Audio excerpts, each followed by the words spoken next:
Alright, so this I need 5 more solid tunes and then I can beat Shadowlands. I'm itching to finish it. And it is pretty legit. As you'll notice in my stream from Friday, I think I ended up getting like almost 3 million just for doing Shadowlands on top of everything else. But no, it's pretty legit. So anyway, yeah, so this is a request that we had to look at my Doctor Strange. Now, again, I don't say this is the best and only way to build Doctor Strange, but this is what works for me. And we were able to beat Thanos Stage 9 with him by using She-Hulk leadership, Coulson support, and then Doctor Strange is the main damage dealer. Now, my Doctor Strange is ranked currently at 1,171. A lot of this is related to Urus and stuff, so even if you max out your Urus, you'll get a higher ranking. Here's my details. I am at energy 24,699, which I can get higher over time, and I will. I did max out Ignore Defense and Cooldown, which I feel are very important for him. Some of the reason that my Doctor Strange is as powerful as he is because of the Uru and Obelisks combinations that I have. So let's take a look at some of the stuff I chose to do that worked for me. I do have him at level 70, and of course he has 6-star and 6 mastery, which helps. First, we'll take a look at his uniform.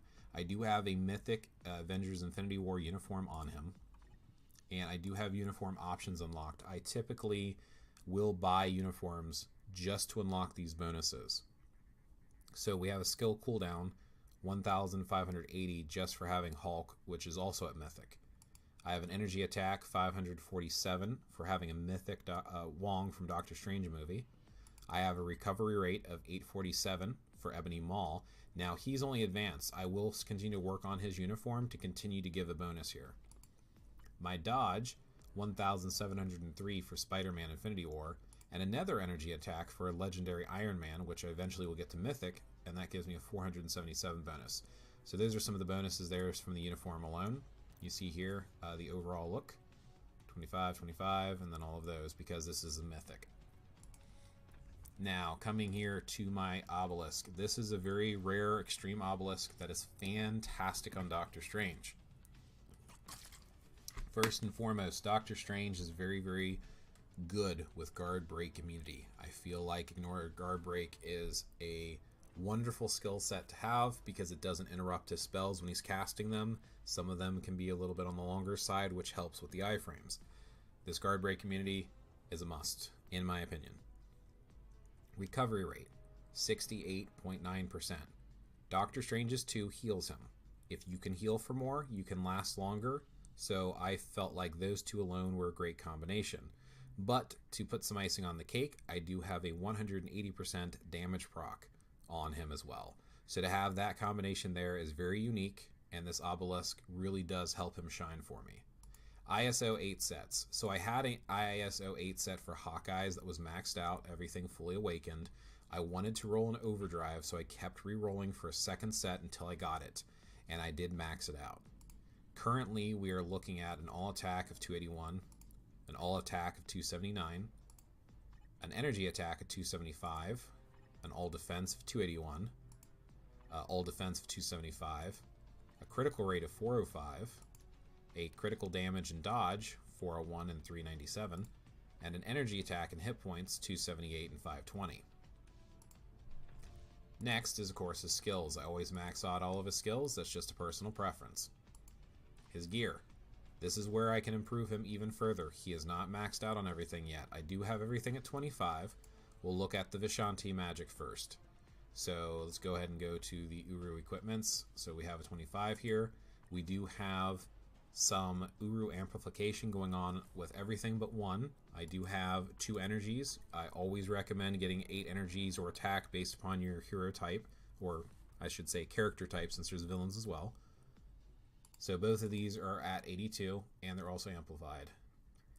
These 2 are the critical damage. This one's maxed out, this one is not yet maxed out, so we do have a 185 and a 152 here. I do have an Ignore Defense, my apologies, of 115. This is only a 4-star. This could be a lot better. The next one here again is going to be his shirt basically. We again have 2 maxed out energy that are amplified. We have 2 critical damages that are at 5. And I do have a skill cooldown. His Cloak of Levitation. We again have the 2 energies that are maxed out. I'm sorry, one of them is maxed out, the other one is not. This one I've been working on for a while, and I've spent quite a few million gold trying to max these all out. I do have 2 critical damages again, and I have a skill cooldown. And as I have Agamotto. Again, with the 2 energies, these are both maxed.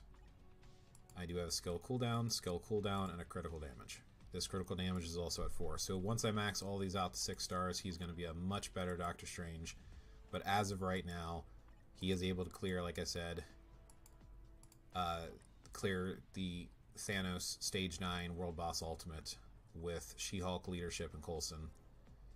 Gear, just see some of his other pages and what he's getting from some of the stats. ISO 8 boosts. Now my cards are kind of on the shitty side, so we'll look at his cards next because cards do play a factor into it. But this is what we got going on with the cards as well.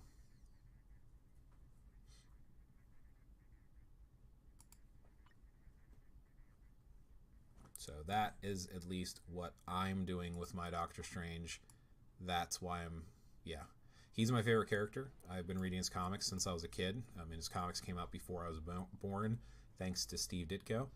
And I probably do have upwards of 80 Doctor Strange comics, and I probably have about 7 or 8 figures of him around my room, including the Hot Toys figure. I just think he's a fantastic character. Always have. Alright, let's look at my cards really quick.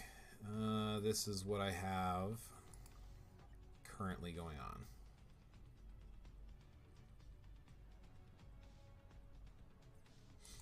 All of these are the 6 stars. Mythical. They are some pretty shitty ones. I do want to re-roll these blue stats down here. Lightning resist and fire resist. I mean, come on. That's completely worthless. This one's pretty legit. I am pretty happy with this card. This card here, again, max hit points, movement speed, and critical rate. It's questionable, but I would like to re-roll these stats as well. But I do like these up here. This one is okay. Again, down here, I like the ignore defense. The rest of these resist and critical rates, I feel like I should re-roll that. I might get rid of this card altogether. I don't feel like this is a very powerful card, and I don't think it helps my set that much. Then here, ignore defense and critical rate, that's fine. Physical attack, all defense. I like the critical damage, all defense, and physical damage. I just don't like the lightning resist one. So that's what I got going on. So yeah, take it for what it is. Let me add a time marker there for the end.